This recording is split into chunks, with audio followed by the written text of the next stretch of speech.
They tell you the past is dead, but man, they're lying.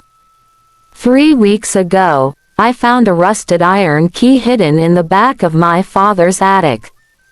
At first, I thought it was just junk. You know, some old souvenir from a country my family left behind decades ago. But I was wrong. Before I go any further, my dear friends, please, take a moment to hit that subscribe button. Like this video, and share it with someone you love. Your support, it truly means the world to me. Thank you. My name is David. I grew up in a loud city, surrounded by concrete and noise. I spent my whole life believing my story began and ended with my birth certificate. But everything changed the day I opened that old wooden box in my father's attic. It wasn't just dust and faded photographs in there, no. There was a smell, like rain hitting dry earth. And there it was, a heavy iron key. It was so cold in my hand, covered with symbols I had never seen before in my life. My mind started racing. Like, why was this hidden? Why did my family run from this part of our history? Then, I saw the letter. It wasn't addressed to me by name. It simply said, "To the one who returns." The message read, "The roots are thirsty, and the sky has forgotten how to cry. Come back to the red earth before the shadow eats the sun." No signature. No return address. Just a rough map drawn in fading ink. My heart started pounding, hard. Like a drum inside my chest. Right there, in that dusty attic, I knew one thing for sure, I couldn't stay in this city anymore. I had to go. I packed a bag, took my savings, and hopped on a plane. People looked at me like I was crazy. "David, where are you going?" they asked. I didn't even have an answer. I just knew I was heading to a place my father never spoke about. When the plane touched down, the heat hit me like a physical hug. It felt familiar, which is weird, because I'd never been there. I felt like the ground was recognizing my footsteps. Do you believe in blood memory? Because I think I was starting to. I hired a driver to take me deep into the countryside. We drove until the roads turned to bright red dust. Finally, we reached a village that wasn't on any GPS. The weirdest part, even though the sun was high in the sky, the trees didn't have shadows. The people were quiet. They looked at me not with fear, but with expectation. Like they'd been waiting for me to show up for 20 years. An old man stood by a well and pointed at my pocket. He knew I had the iron key. "About time," he muttered. "The lion is hungry." The old man's name was Peter. He took me to a small hut and sat me down. "David," he said, his voice sounding like gravel rubbing together. "That key doesn't open a door. It opens a curse." He told me that my great-grandfather wasn't just a farmer, he was the guardian of the Great Baobab. But he had run away to the city, taking the key with him, and since then, the village had lost its soul. No music, no laughter, just silence. And now, the shadow man was coming to take the rest. So, Peter tells me about this shadow man, and honestly, I thought he was just trying to spook the city kid. I laughed it off. But that night, the laughter died in my throat. I was sleeping on a mat in Peter's hut when the temperature dropped. I'm talking freezing, see your breath cold in the middle of Africa. I looked toward the doorway, and the moonlight was being blocked out. It wasn't a man. It was like a hole in the world. A tall, skinny shape that moved like smoke. It didn't have eyes, but I felt it staring at my pocket. It wanted that key. I couldn't move. I couldn't even scream. The shape lunged. I've never moved so fast in my life. I scrambled out the back of the hut, barefoot, hitting the red dirt running. I could hear this sound behind me, like dry leaves scraping on stone. It was gaining on me. I headed for the forest, my heart feeling like it was going to burst out of my ribs. "Peter!" I yelled, but the village was silent. It was just me, the trees, and this nightmare. I realized then, this wasn't a vacation. This was a fight for my life. I tripped over a root and went flying. I thought, okay, this is it. This is how David ends. But suddenly, a light flashed. A girl, maybe my age, stepped out from behind a massive mahogany tree holding a lantern that burned with a strange, blue flame. She didn't look scared. She looked annoyed. She swung the lantern, and the blue light hit the shadow. The thing shrieked, a sound that felt like glass breaking in my ears, and vanished. She looked at me and said, "You're late, David. And you're clumsy." Her name was Grace. Grace didn't give me time to breathe. She dragged me deeper into the woods to a hidden cave. Inside, the walls were covered in paintings, but they were moving.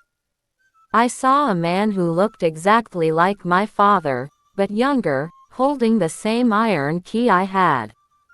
Grace told me the truth. My father didn't leave because he wanted a better life in the U.S. He left because he was chosen to sacrifice his voice to keep the shadow man locked away. He ran to save his soul, but in doing so, he left the village unprotected. I wasn't just here to visit, I was here to pay a debt. Grace handed me a bowl of bitter water. "Drink," she said, "if you want to see what happens if you fail." I took a sip, and my vision blurred. I saw a future where the whole world, not just the village, but the cities, the parks, the malls, was covered in that gray smoke. No music, no love, just empty people walking around like ghosts. She told me I had 3 days to find the heart of the baobab and use the key. If I didn't, the shadow man would become real enough to cross the ocean. Grace told me to look up. Now, I've seen stars in the city, maybe a few dots here and there, but this was like someone spilled diamonds on a black velvet blanket. She pointed to a cluster of stars that looked like a curved bone. "That's the hunter's rib," she said. "Follow the tip, and it leads to the tree.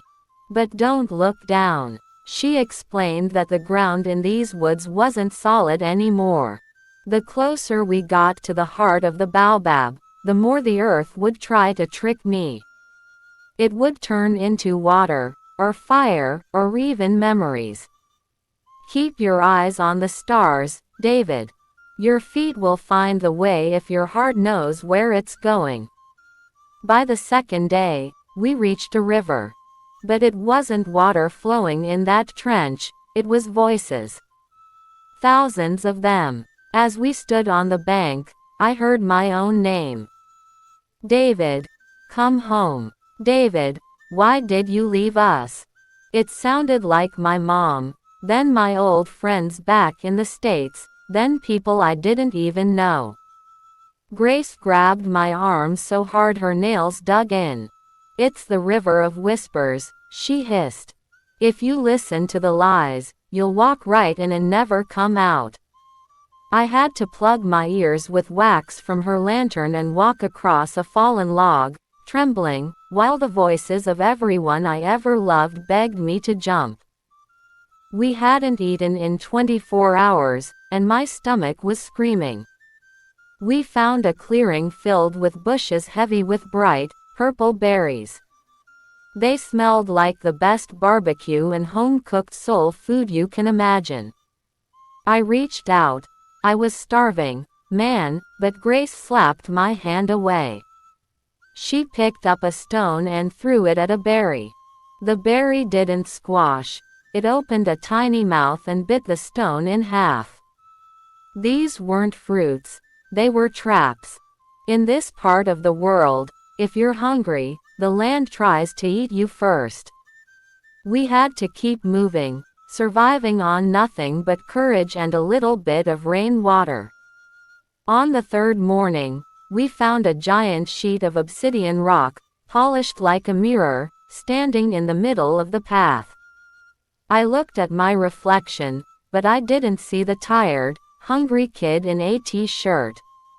I saw a king. I saw myself wearing robes made of gold and silver, sitting on a throne, with people bowing to me. A voice came from the rock. Why struggle, David? Use the key to unlock this gate, and you can stay here. You can be the king you were meant to be. No more bills, no more boss, no more fear. It was the most tempting thing I'd ever felt. I almost reached for the key.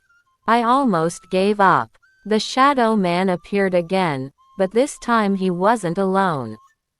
He had shadows of wolves with him, creatures made of smoke and teeth. They surrounded the mirror, trying to push me toward it. Grace looked at me, then at her lantern. She knew the blue flame was the only thing keeping them back, but it was dying. Go, David, she yelled. The baobab is just over that ridge. I'll hold them here. She smashed her lantern on the ground, creating a wall of blue fire between us and the monsters. I didn't want to leave her, but her eyes told me if I stayed, we both died. I turned and ran toward the ridge, the sound of howling filling the air behind me. I scrambled up that ridge, my lungs burning like I'd swallowed hot coals. And there it was. It wasn't just a tree, it was a mountain made of bark and wood. The Great Baobab. It was so wide it looked like a wall. But standing right in front of the trunk was an iron gate, rusted and ancient, grown directly into the roots. This was it. The moment I'd traveled thousands of miles for. I pulled the key from my pocket, but my hands were shaking so hard I dropped it.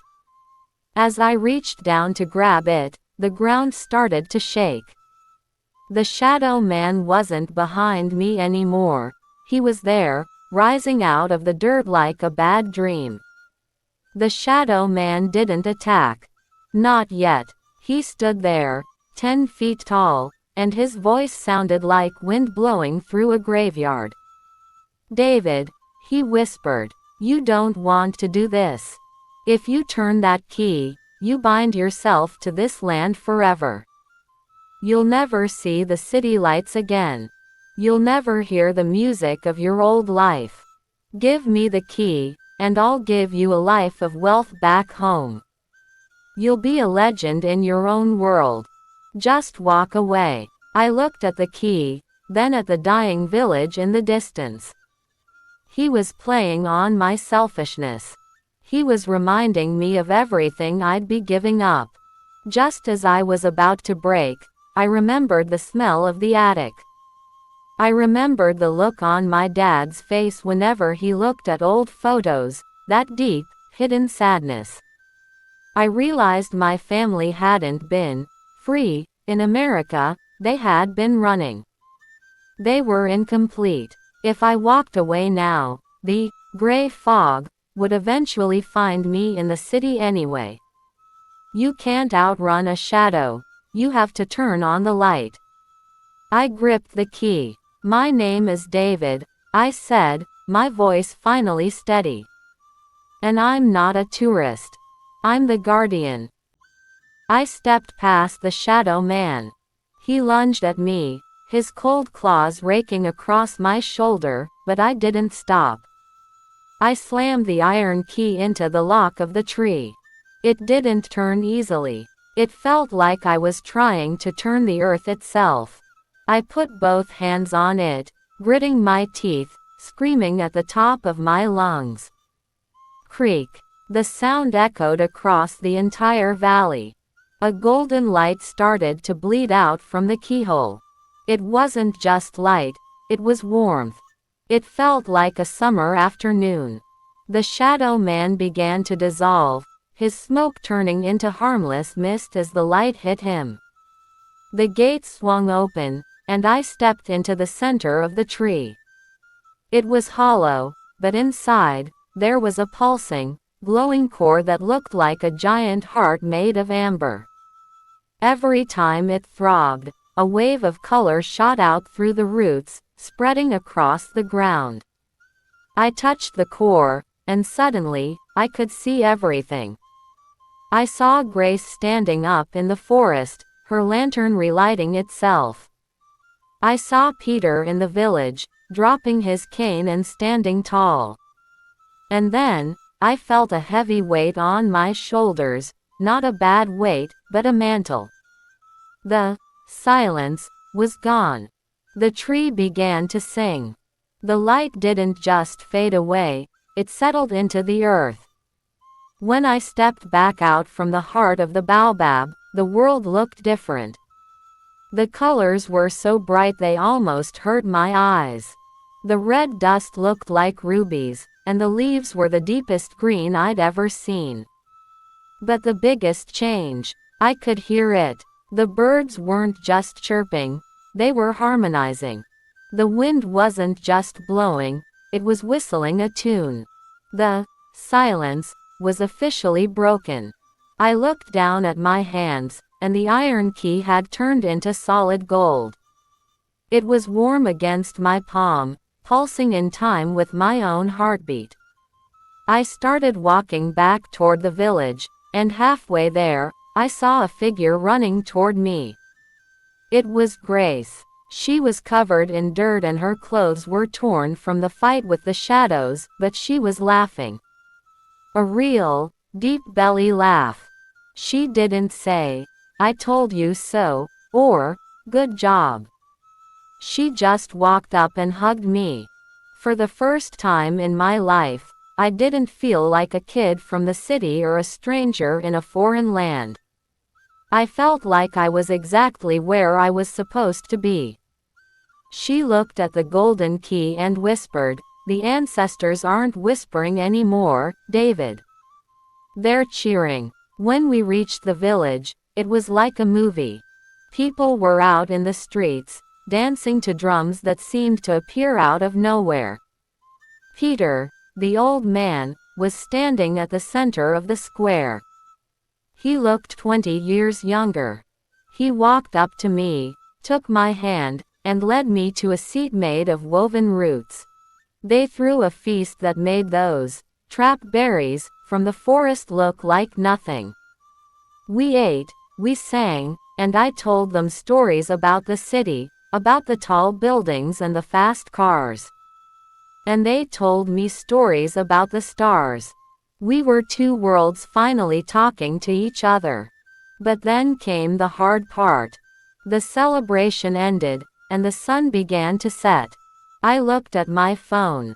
I had missed calls from my job, emails about bills, and texts from friends wondering where I'd disappeared to. The shadow man's warning came back to me. If you turn the key, you bind yourself to this land. I realized I couldn't just go back to my cubicle and pretend this didn't happen. But I also realized I didn't have to. Being a guardian didn't mean I had to stay in a hut forever. It meant I carried the light of the baobab wherever I went. I was the bridge. Why am I telling you all this? Because maybe you've got an old box in your attic, too.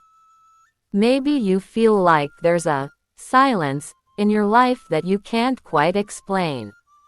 My name is David, and I'm still the guardian. I travel back and forth now, 1 foot in the city, 1 foot in the red dirt. I learned that our history isn't something we just read in books, it's something that lives in our blood, waiting for a key to wake it up. Don't be afraid of your shadow. Face it. Unlock the door. Because on the other side, that's where the music starts. Your roots are not holding you back, they are your power. David's father ran to the USA to escape a responsibility he feared. He thought silence and distance would protect his son. But the past doesn't disappear just because you move away. This story teaches us something important. You can't run from who you are. What you reject will eventually return. David felt different. Too modern for the village, too traditional for the city. But that difference became his strength. Some of us are not meant to choose one world. We are meant to connect them. Don't just look for your future in the stars. Look for it in the soil you came from. Your ancestors didn't leave you only a name. They left you a key. Thank you so much for watching this African tale. Tell me, where are you watching from? Please drop your thoughts in the comments section. I'd really love to hear from you. Don't forget to like, share, and subscribe for more inspiring African stories. And always remember, love, faith, and courage are the greatest treasures you can ever have. God bless you all. Bye.